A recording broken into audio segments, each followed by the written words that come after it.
Hello.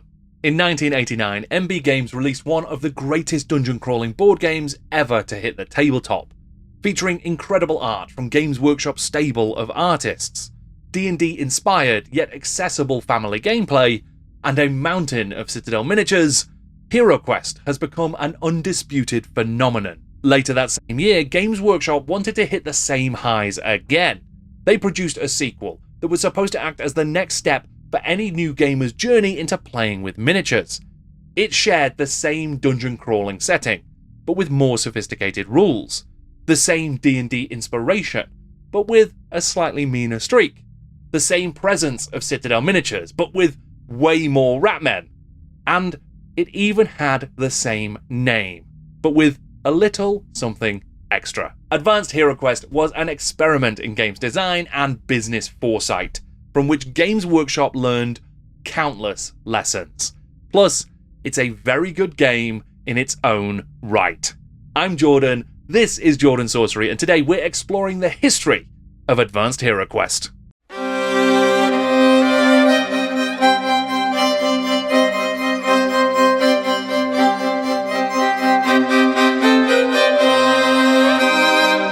Advanced Heroquest is a game of heroic roleplay in a world of magic and mayhem. Played across interlocking corridor tiles and modular rooms, its dungeon crawling adventures still stand as some of Games Workshop's most exciting fantasy experiences. Designed by Jervis Johnson and featuring a whole nest of Skaven warriors, a games master leads players through dungeons full of deadly traps, tough fights, and often ruthless surprises drawn from the entire range of Citadel miniatures that were available at the time. In both name and nature, this is Advanced Heroquest, a step up in rules complexity, challenge, and scope from the MB and GW family board game that had already taken the world by storm.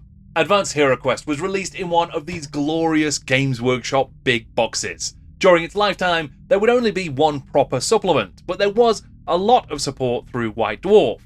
This is a game that represents the missing link between Games Workshop's ambitions in the RPG space and its dedication to miniature gaming. And whilst Heroquest has a firmly established and well understood legacy at the tabletop, Advanced Heroquest isn't always talked about quite as much as it deserves to be. So, how and why did Games Workshop decide to make a brutal dungeon crawling massacre that looks so much like a friendly kids accessible game, but is oh so different?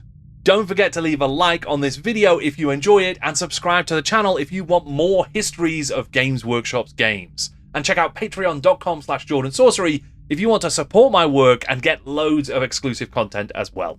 Right, if we want to talk about Advanced Heroquest, and we do, then first we've got to talk about something that's a little bit more, for want of a better word, basic.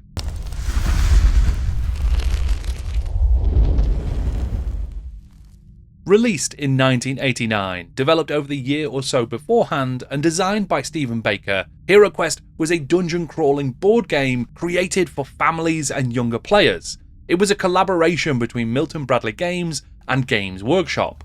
Baker had worked at GW's London store before joining MB Games to develop Heroquest, and he helped to connect the two companies so that they might work together on this brand new type of board game adventure. To that end, the game was manufactured and distributed by MB, but the art was provided by GW artists like Gary Chalk, and Heroquest's miniatures were sculpted by the Citadel design team, including designers like Bob Naismith. Baker's rules were developed to create an accessible game for families and young players, with the intention of capturing the tone, feel, and market share of increasingly popular fantasy RPGs like Dungeons and Dragons.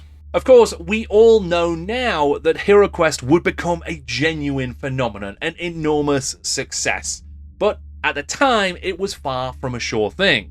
Thankfully though, there were some people who did believe in the idea, including Stephen Baker, the designer who first pitched it to MB Games, and his former boss at Games Workshop, Brian Ansell.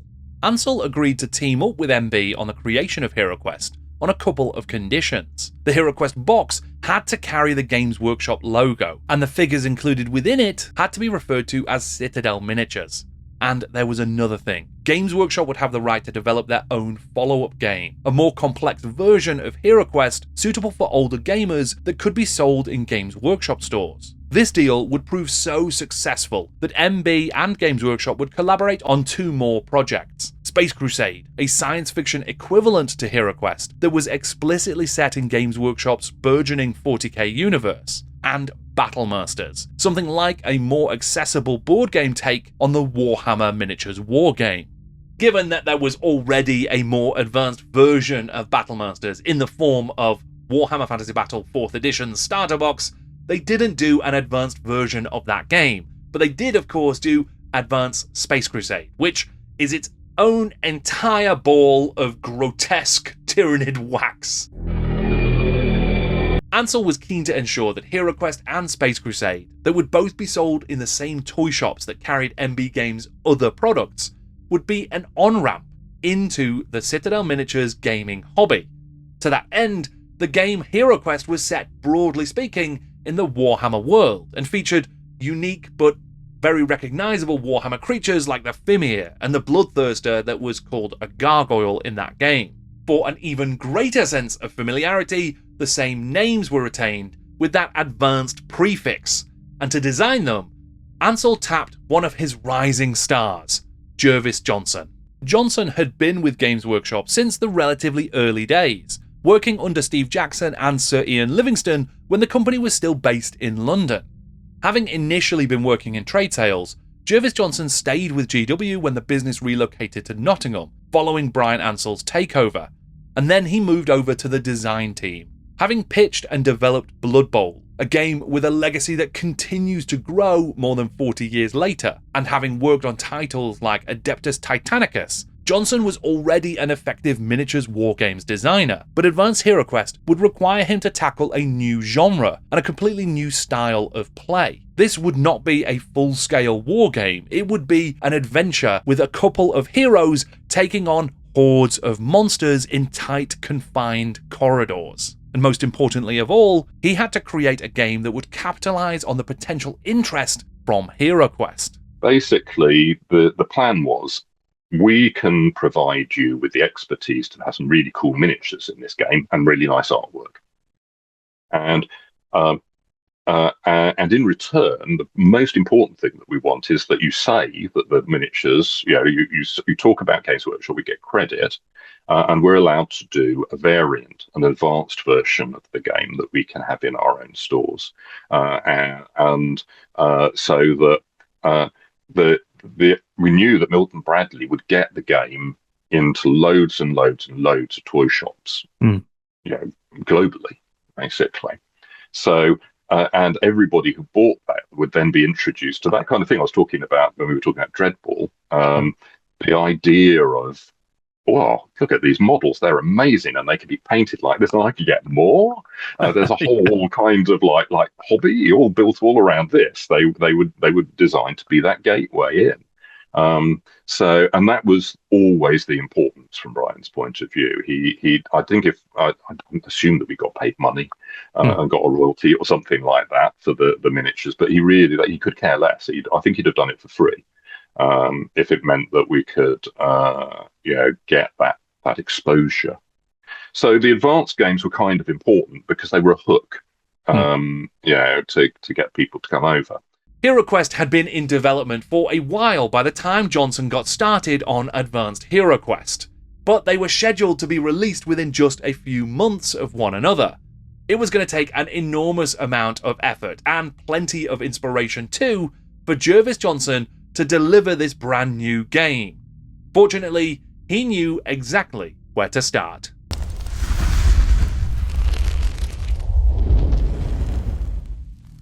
There were plenty of dungeon crawling games already available by the late 80s. Tile-based classics like 1976's Citadel, A Quest Within a Wizard's Tower, 1978's Sorcerer's Cave, a game of exploration, magic and adventure, and 1985's Drakborgen, which was republished by Games Workshop as Dungeon Quest.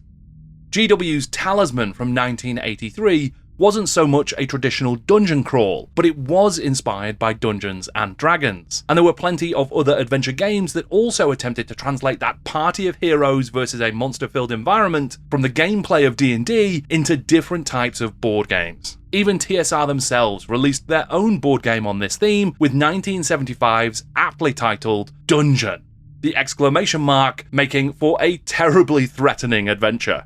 Heroquest was relatively unique amongst these dungeon crawling board games, not just because it was aimed at a broadly speaking younger audience, but also because it made use of high quality plastic miniatures on the board. When it came to designing Advanced Heroquest, Jervis Johnson, like Stephen Baker, took a fair amount of inspiration from that famous game about fantasy adventurers going underground, Dungeons and Dragons. Even the naming convention was a nod, aping TSR's creation of Advanced Dungeons & Dragons as a more complicated version of its initial offering, though there were, of course, other business considerations in that particular choice by the folks at TSR. Advanced Heroquest had RPG elements running through its blood, built largely around character progression and game master flexibility. Right up to the very end, it would proudly maintain its roots as a board game, a miniatures game, and a role-playing game. But unlike Baker, Johnson was not developing a game that was going to be suitable for all comers. It wasn't going to be particularly friendly at all. He was looking for something challenging. He based his game on his own experiences of Dungeons and Dragons, D&D games that had been run by a colleague at Games Workshop who liked the Dungeon Master things the hard way. For me, it particularly was a homage to a chap called Albie Fiore, who was one of the first editors of White Dwarf magazine, right, and the best DM I've ever known. So the influences were very much Albie's form of D&D and versions of D&D, rather than HeroQuest. Albie Fiore was an important member of the early Games Workshop team under Steve Jackson and Sir Ian Livingstone. It was Fiore who led the development of GW's first board games, like Apocalypse and Doctor Who. He was also instrumental in the creation of the iconic Citadel logo. Not just that, he was an editor of and contributor to White Dwarf, having written D&D adventures like the highly regarded Lich Way. The campaign that Albie Fiore dungeon mastered and Jervis Johnson played in was a long one that featured many deep, dangerous dungeons and innovative, inventive traps and puzzles. Amazingly, it is actually possible to get some small sense of how Fiore ran his games of D&D. And that's because the BBC and ITV each filmed Fiore running games in demo sessions during the 80s. In 1984, Ben Elton went to see Games Workshop and actually played a game with Albie Fiore as Dungeon Master, Jervis Johnson, Steve Jackson, and Ian Livingstone as the fellow players. I can't play you any of the relevant clips from this episode of South of Watford with Ben Elton, basically because ITV would own my YouTube channel if I did. But here are some lovely, though shockingly low-res, stills from the episode. I have included a link to the full programme in the description below. It's very much worth a look if you want to see 80s Games Workshop and the height of the UK LARPing scene from a very different, yet foundationally important era of tabletop and fantasy gaming. And that's not even mentioning getting to see one of Games Workshop's greatest games masters, Albie Fiore, in action. And he was very clever, very parsimonious. We played for a couple of years. I think I just ended up at 4th level by the end of it all. It was slow progress, but great. And with interesting, like, low-level magic items. It was all quite expensive to do things. We were always skint and exploring. So when I started on Advanced HeroQuest, it was like, well, this is a role-playing game. And the person who ran the best role-playing game that I knew was Albie. So I did my best to channel my inner Albie into Advanced HeroQuest. So it's tough. It's quite a mean game in many ways, I think. And that was deliberate. I wanted to make it as much like the experience I'd had with Albie as I possibly could.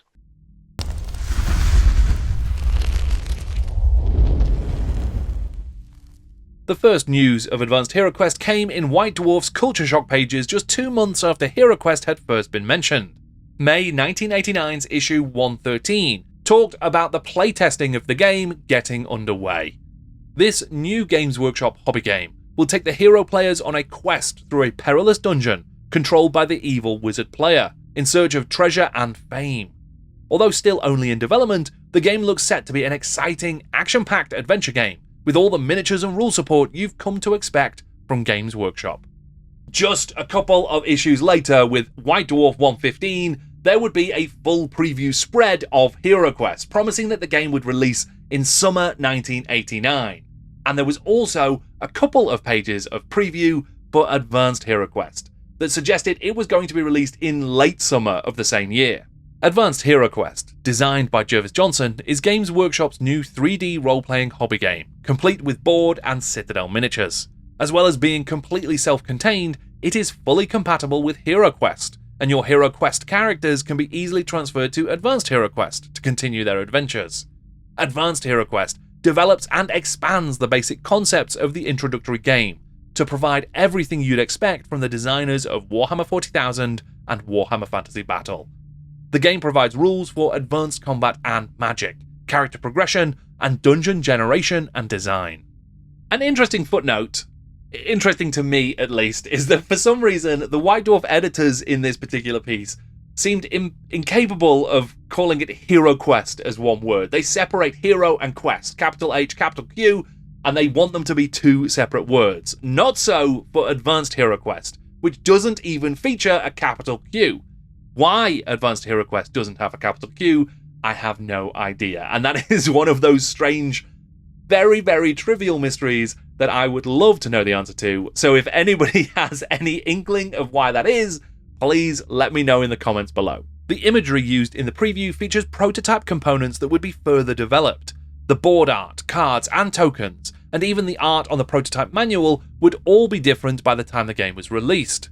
In various images, including some in the final game, the hero miniatures were different to the plastic ones that were actually released.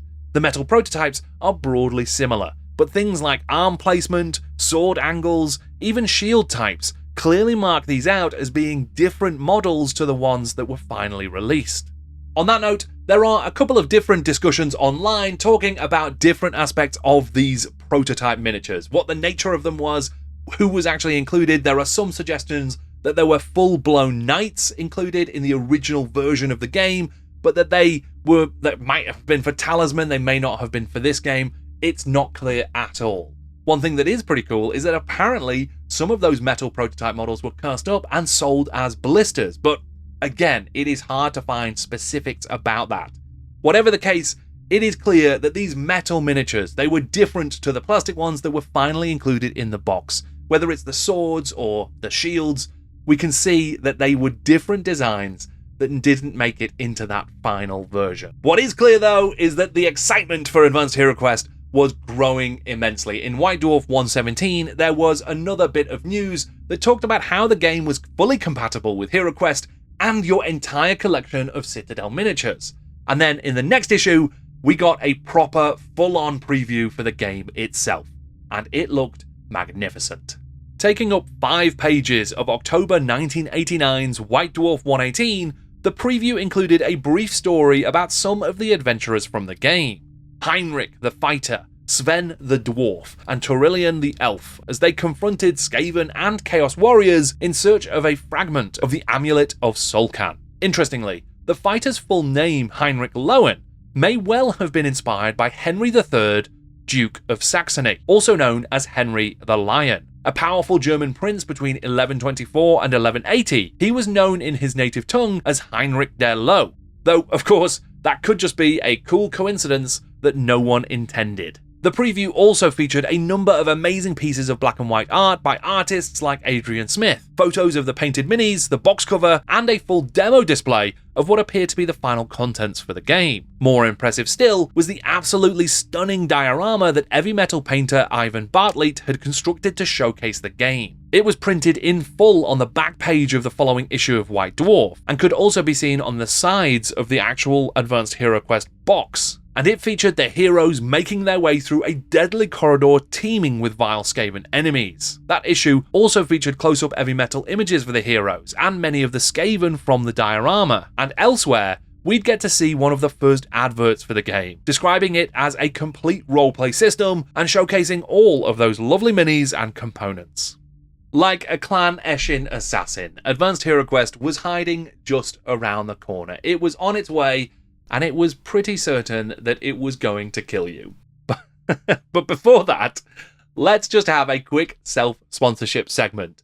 I am amazed by the support that I get here on YouTube, but if you want to continue supporting my work and help me to make more of this kind of stuff, then check out patreon.com/Jordan Sorcery. It is enormously important to me being able to do this at all. I share a lot of exclusive and early access content. There's podcasts, there's articles, there's lots of stuff about Warhammer history. I also do stuff like fan fiction and community adventures where you can choose what happens next. I've given away free RPG scenarios and all sorts of stuff like that, as well as diving deep into the history of these games that we love. I want to be able to continue doing this kind of stuff, and your help is enormously important, and I appreciate it a great deal. So if you want to go and check out patreon.com/Jordan Sorcery, I would be very appreciative. But if you can like this video, subscribe to the channel, leave a comment, share these videos with your friends, that is all enormously helpful as well, and I thank you for it.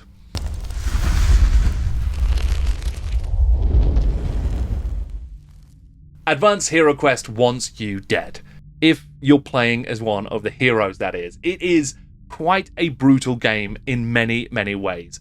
Everything is deadly, there are incredible traps and amazing monsters and lots of Skaven, and they all want to kill you, and they're going to have a pretty good chance of doing it.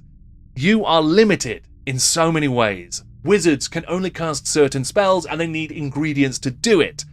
The Elf Ranger only has a certain number of arrows in their quiver. It is a really tough game, and the economy behind it is very, very tough as well. Very much in line with Jervis Johnson's memories of those Albi Fiore Dungeons & Dragons games. But it is so fondly remembered. It is a challenge that people love, and part of that is because this game just looks absolutely gorgeous. One of the many much-loved aspects of Advanced Heroquest is its interlocking floor tiles. Like Richard Halliwell's Space Hulk, which was also released in 1989, the cardboard pieces were illustrated by Gary Chalk and fit together like a jigsaw. Whilst in Space Hulk, this jigsaw approach was used for corridors and rooms. In Advanced Heroquest, only the passageways fit together in this way. Most of the large and small rooms were on squared-edged boards, meaning that they could be placed neatly in between the right-angled corridor patterns. Games Workshop had been producing a range of dungeon floor plans since the 1970s for use in role-playing games like D&D, and they had revived this series in the 80s to create more immersive tiles with even better art for D&D environments, Call of Cthulhu mansions, and latterly for Warhammer Fantasy Roleplay as well. The Advanced Heroquest tiles fit right in with these later sets, and by the time the final expansion for the game was released, the tiles looked awfully similar to their RPG cousins. It's worth mentioning that these plastic doors were quite an improvement on the Heroquest cardboard ones, especially because they actually open and close. It's very cool. But because the plastic is so thin here, it's also one of the things that is very easily broken in the set, and you could end up with doors that just don't work. For my money, it would take a couple more years before Games Workshop would truly perfect the dungeon doorway.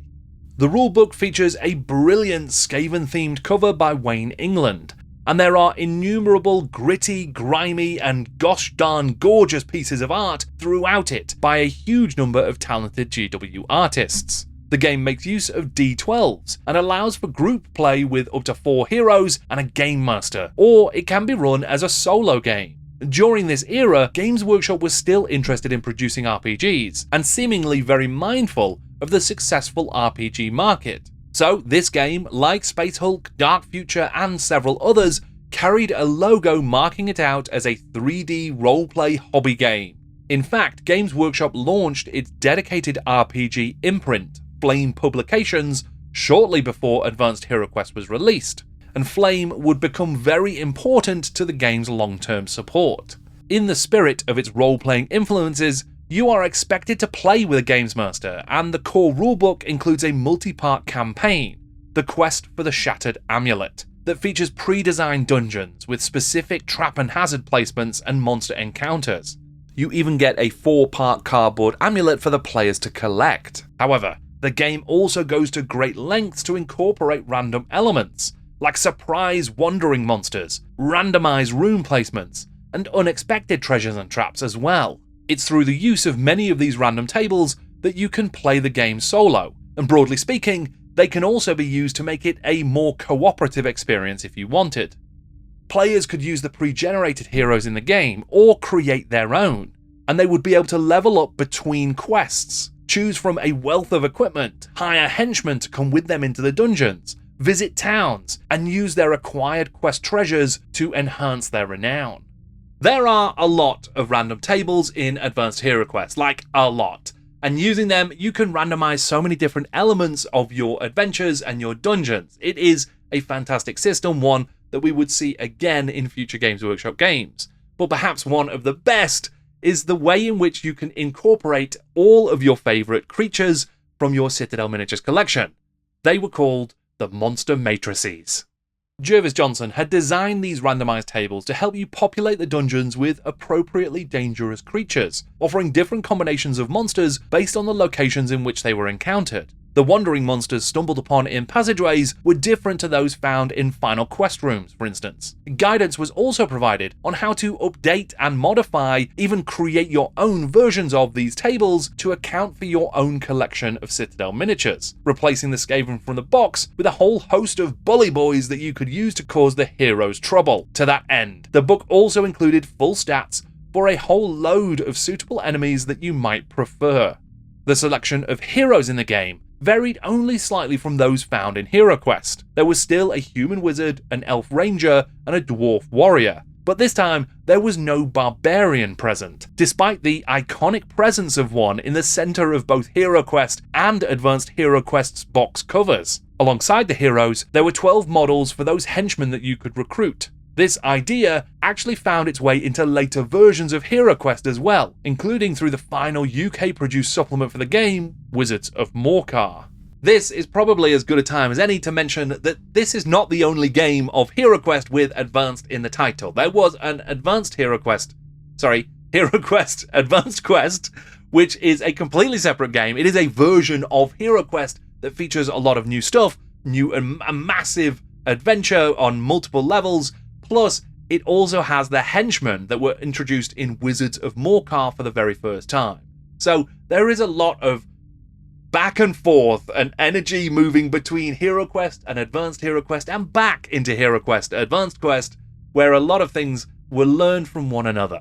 On the subject of the OG HQ, there was a full section in the Advanced Heroquest rulebook dedicated to the incorporation of Heroquest miniatures into the advanced game. You could even use the original board instead of the modular tiles, recreate early quests, and make use of the Heroquest monsters. And if you loved interior decoration, you could use the furniture from the game as searchable terrain in your Advanced Heroquest dungeons. It is a lovely bit of continuity between the games, and it lives up to Brian Ansell's vision for this being the next step on from your first tabletop adventures with Heroquest. I particularly like that the treasures from Heroquest are given updated rules for use in the advanced game, meaning that you can bring your legendary adventurers and all of the gear they have looted into these dungeons. And then, of course, you'd promptly get beaten up by Skaven gutter runners and immediately lose all of that hard-earned booty. And of course, that's right, we mustn't forget that the villains of this game were those furry little blighters, the Skaven. One of the most curious omissions, to my mind, from the basic Heroquest game is the complete absence of any Skaven. There are none in the actual original release, there are none in any of the expansions, despite some apparent plans to include them later on that never came to fruition. There are things like the Fimir, which were, at the time, supposed to be a uniquely Warhammer creature, but the most uniquely Warhammer creature, arguably, the Skaven Ratman, is nowhere to be seen. Now, whether or not this was part of a decision at Games Workshop to hold something back, to keep something specifically for Advanced Heroquest, to make it feel the most Warhammery of the dungeon crawling games, I do not know. But there are lots of Skaven in Advanced Heroquest, and I do know that that's awesome. And so, Advanced Heroquest fully embraced these clawed critters. A multi-part plastic Skaven warrior had been included in the Warhammer Regiment sprue alongside Dwarf, Wood Elf, Dark Elf, Orc, and Goblin warriors released a couple of years earlier. With the continuing improvements in Citadel's plastic production, a more robust set of 20 Skaven warriors was available for inclusion in Advanced Heroquest's box. The game also included round slotter bases in 3 distinct colours, black, grey, and green, with the suggestion that you could use these to distinguish between types of enemy, using one colour for basic warriors, another for specialists, and a final colour for leaders and characters.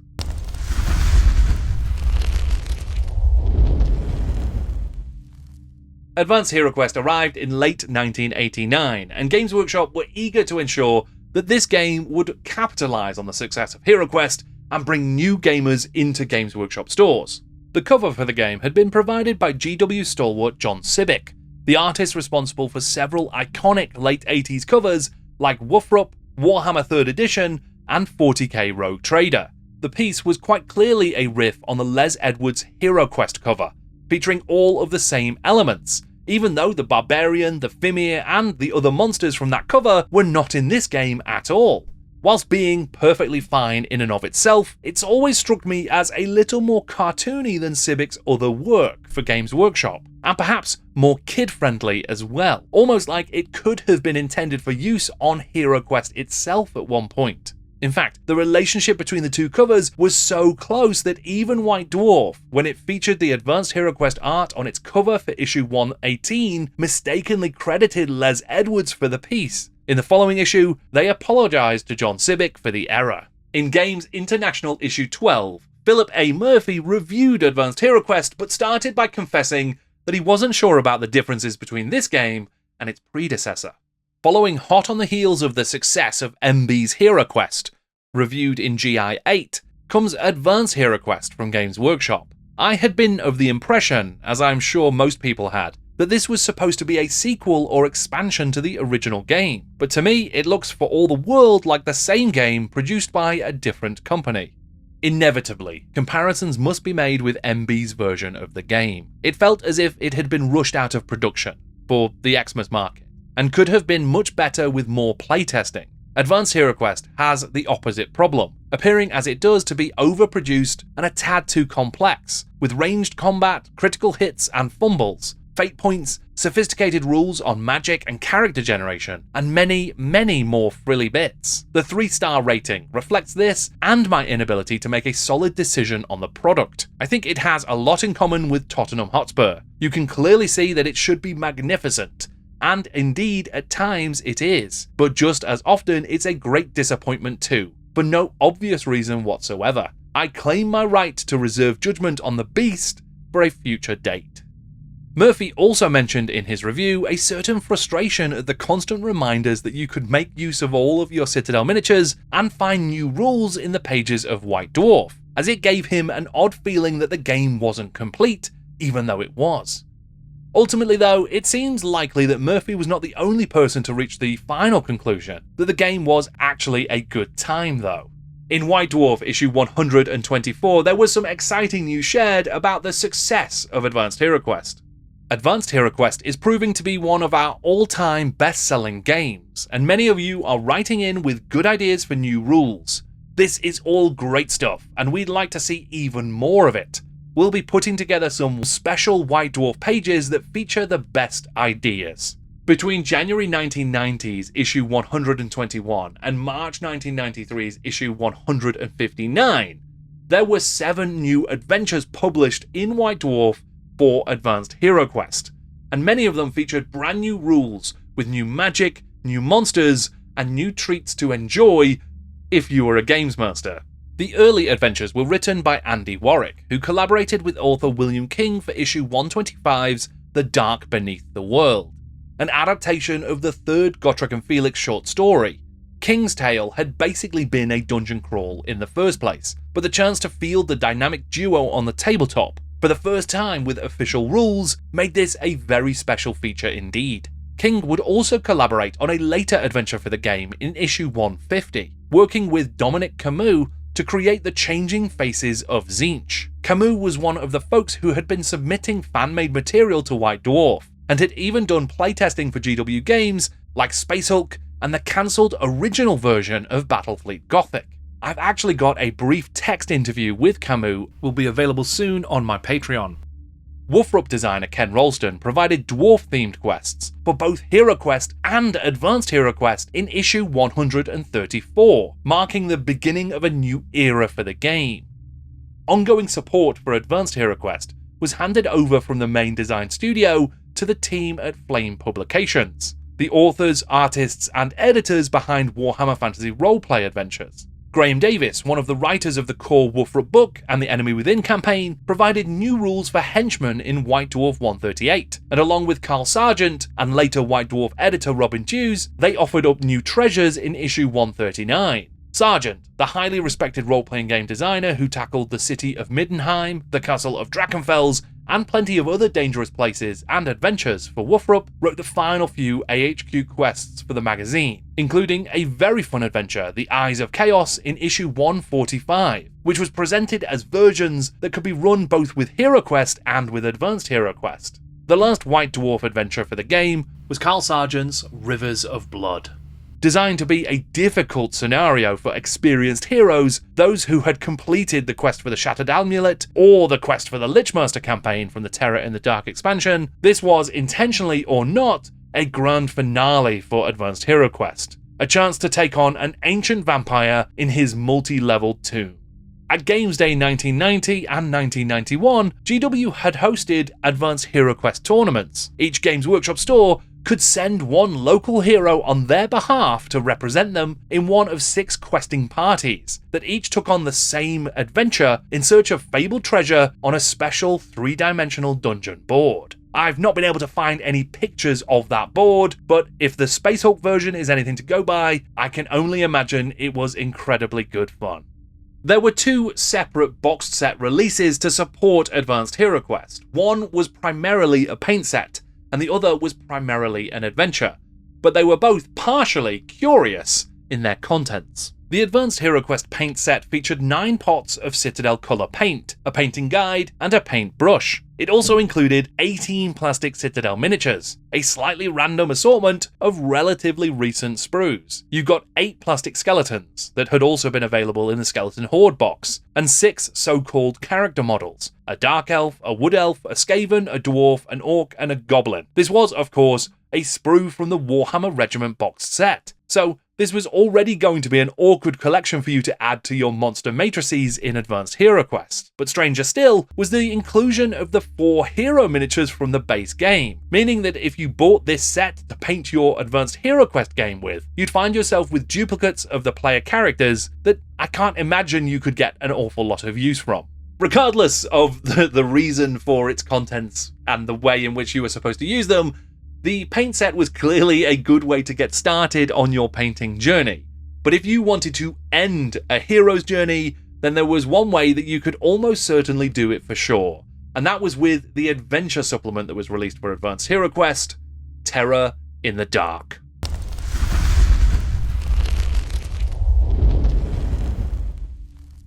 Flame Publications were still working on Warhammer Fantasy Roleplay in the early 90s. But because of the management buyout that would soon take place, a lot of the more unusual things that Games Workshop did would come to a grinding halt. There would be no more books published, no more records pressed, and the RPG department would soon follow suit. But during those final years, they would continue to publish at least one Woofrup supplement every 2 months, despite only being a team of 3 people. And when they took on ownership of Advanced Heroquest, they continued to provide support for it through White Dwarf, and then through that Terror in the Dark supplement. But because this was Flame Publications, who were usually an RPG supplement publisher, there would be no miniatures included in that supplemental box, which meant that you didn't get a quite full expansion, but you did get some really fun stuff.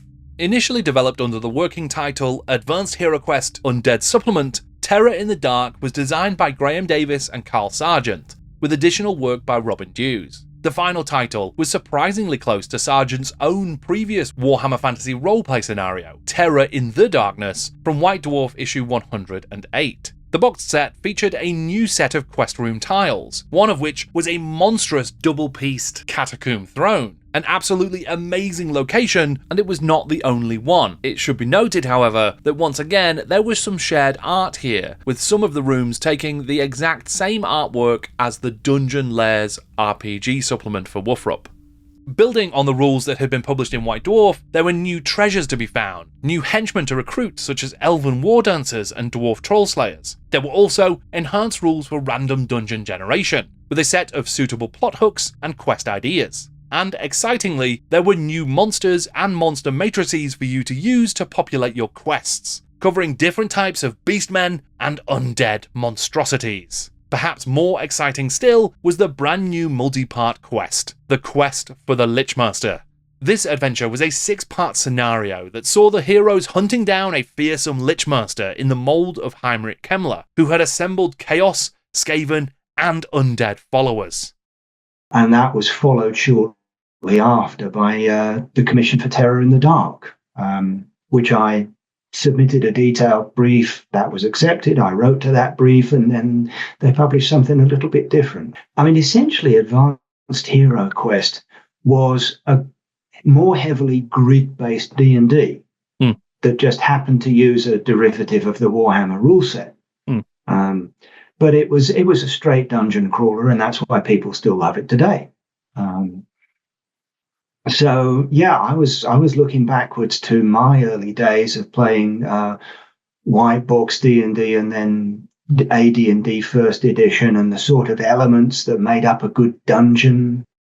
Art for the set was drawn from a range of Games Workshop artists, and many pieces were shared with other publications. Several of the pieces by Colin Howard, for example, were shared with the Woofrup book Empire in Flames, which resulted in the unusual situation of the Advanced Heroquest heroes turning up in the Enemy Within campaign conclusion.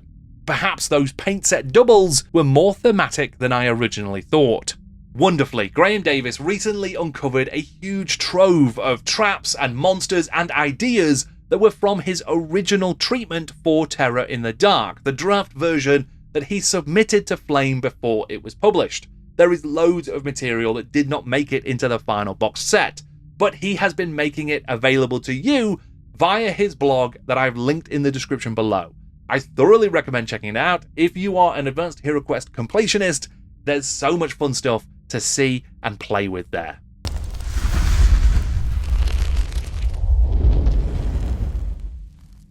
At its heart, Advanced Heroquest is a grid-based role-playing game, the child of Dungeons & Dragons dungeon crawling gameplay and Warhammer Fantasy Battles miniature combat. Jervis Johnson had been tasked with creating a more complex game than Heroquest, one that still embraced that family-friendly board game, but shepherded players into a bigger, more sophisticated hobby, and which properly introduced them to the world of Citadel miniatures. Even if the game could be punishing, it could be a challenge, I think by those metrics it was a huge success.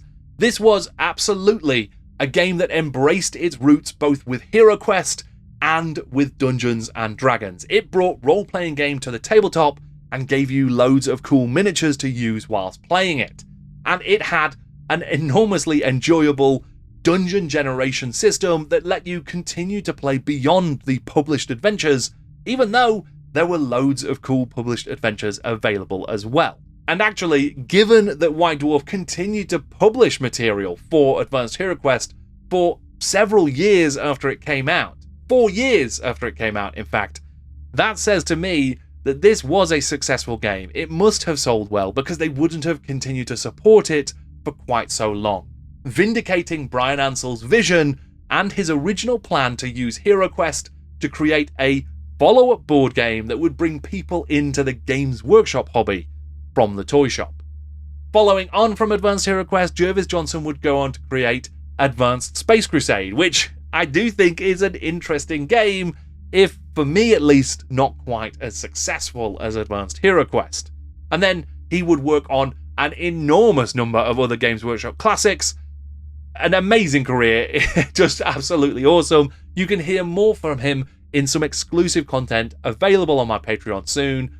I think that Jervis's work is amazing and it speaks for itself, but also it's great to hear him speak for it too. And Games Workshop would soon revisit the concept of the dungeon crawler. Andy Jones's Warhammer Quest is a clear descendant of Advanced Heroquest, making use of modular dungeon tiles, tables of Citadel monsters, and an adventuring party of 4 legendary warriors taking on the darkest corners of the Warhammer world. It must be said though that it learned a few lessons from Heroquest as well, making things a bit more accessible and not quite as challenging as Advanced Heroquest insisted that the dungeons must be.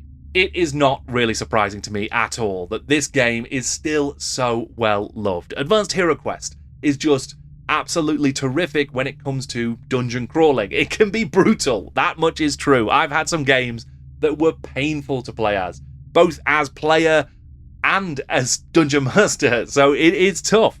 But it's also one of those games where you remember the challenge is so visceral, it feels like a triumph when you manage to survive.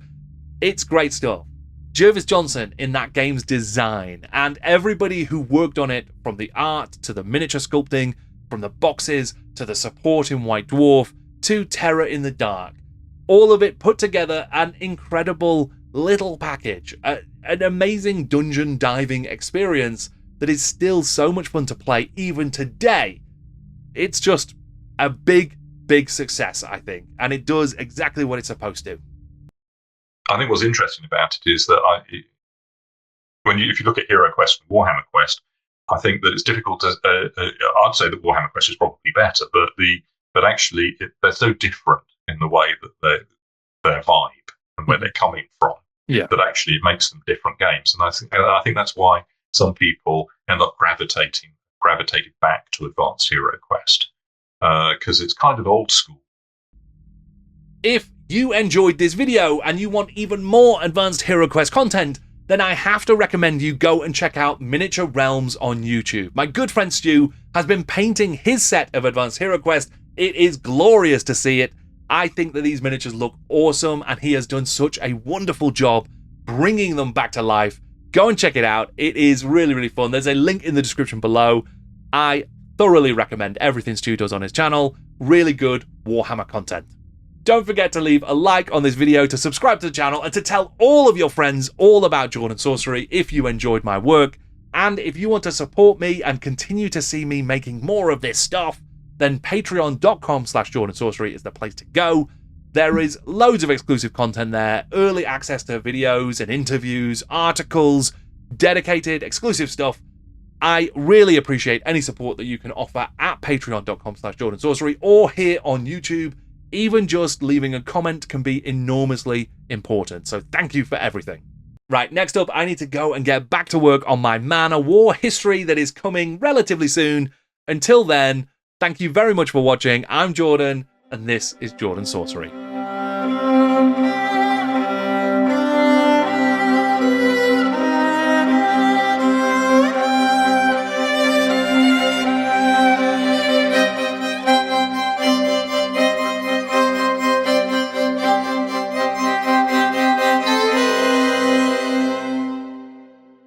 So this is actually the second time I've recorded this entire video. The first time Martha was here and it was awesome, but the sound didn't work. So I was gutted that you didn't get to see Martha at all this time because she's sleeping over on the windowsill and is furious at me for messing up the microphone.